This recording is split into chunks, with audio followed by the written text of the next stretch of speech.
The wait is over, the Rivian R2 is officially here, and I'm excited to share my full review on this Rivian R2 with you, the good and the bad, comparing it to my Tesla Model X. In my opinion, this Rivian R2 is a beautiful car inside and out, and really mimics its sibling, the Rivian R1S. They truly do look alike, and you can't really tell them apart unless they're next to each other. You can really tell the difference that one is just much bigger than its sibling. My wife and I were one of the first few to test drive this Rivian R2, but before we get to my review, let's hear from this Rivian employer to tell us all about the features.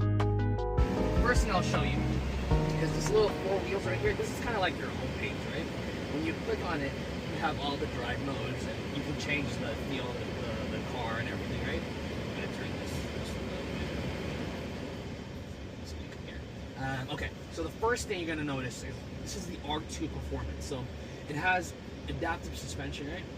It's called dampeners, right? So you're able to control the feel of the ride as you're driving. And what I recommend is if you're going on a long trip that's mainly highways, keep it on firm. It's going to give you more of a grounded, sporty ride. And then really anywhere else in Dallas, keep it on soft. That's going to help out smooth the bad roads, right? It's going to handle it much better. And then the regenerative braking, you do have the option to keep it on low, where it's not as aggressive, or you can keep it on high, and it'll stop right away whenever you release your feet off the accelerator. So feel free to adjust that the way you like. I'll just keep it on standard for now. And then to drive, you're going to use this little gear. You're going to swipe all the way down for drive. If you move it all the way up, with the same time as the brakes, you'll put it in reverse.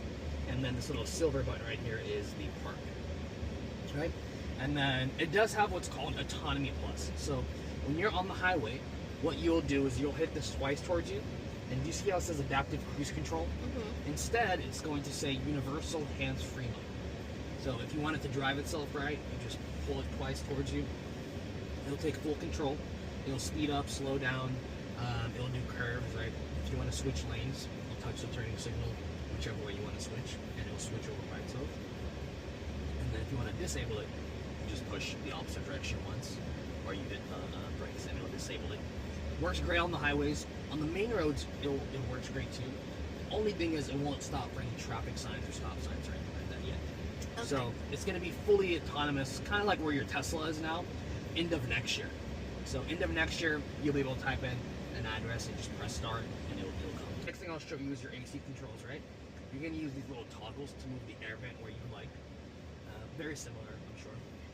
And then the front two seats are heated and ventilated. You just tap on the seats and they'll turn on, right? And you can decrease the power of the ventilated seats. And then you can control the back, which is heated, by clicking on the seats, or you can do it by clicking on the buttons here. Okay? And then wireless chargers here. You have a little secret cup holder. You have a little storage compartment down here, and then two glove boxes.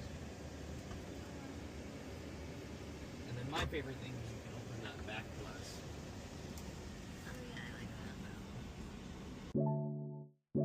Let's get started with the inside, because I was really shocked when I stepped into the Rivian R2. I was shocked by how much room I had. I had an expectation that it would feel smaller than my Tesla Model X, and that couldn't have been further from the truth. I don't feel like I would be sacrificing any space that I currently have on my Tesla Model X. And of course, I have to show you the legendary quick drop button. Now to the review. For reference, as stated earlier in this video, this is me comparing the Rivian R2 to my daily driver now that it is a Tesla Model X. One thing that really stood out to me is the attention to detail from the exterior to the interior with the Rivian R2. The interior to me just feels much more luxurious, and something that is actually worth the price that you are paying for this vehicle. Rivian designed the R2 to feel luxurious from the hip and above, meaning anything that you can touch and feel from the hip and above will not be compromised when it comes to luxury feel from its sibling, the Rivian R1S. Overall, the drive was great. It was very comfortable and very smooth.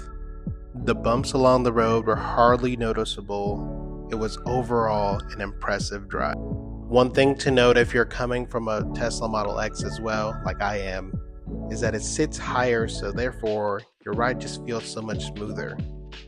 We talked about all the good things that I love about the Rivian R2 so far.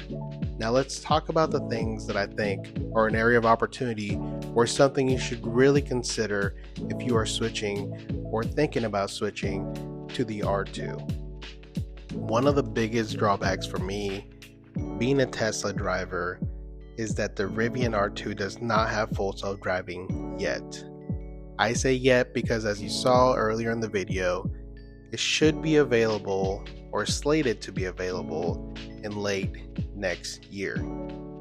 If you currently drive a Tesla and that is one of your favorite features, unfortunately, this may be a deciding factor for you. The interface and technology in this Rivian R2 is designed to be seamless and very easy to use. With that said, I can tell that the technology will need a few more software updates that will fix some issues that I saw.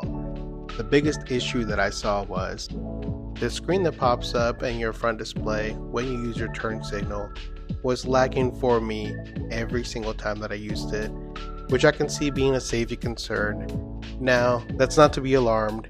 That doesn't mean that it's every vehicle out there. It could just be this specific demo vehicle that I had, and it could easily be fixed with an update, which is something that I love about Rivian. It's a car that can actually get better the longer that you have it with free over-the-air updates.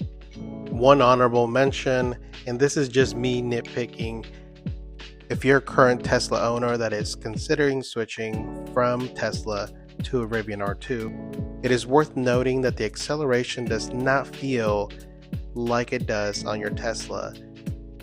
To me, it felt like it took longer to really get up to that 60 mile an hour speed. But that's not to say that the car is not fun to drive still. It is still a very fast car that you will get a joy out of driving day in and day out. Overall, the car is an amazing car. There's not much bad to say about this Rivian R2. If you are in the market for a new EV that is fun to drive, but also luxurious, this is the car for you. If you have any additional questions for me, feel free to drop them in the comments. And as always, don't forget to hit all my buttons. Until the next one.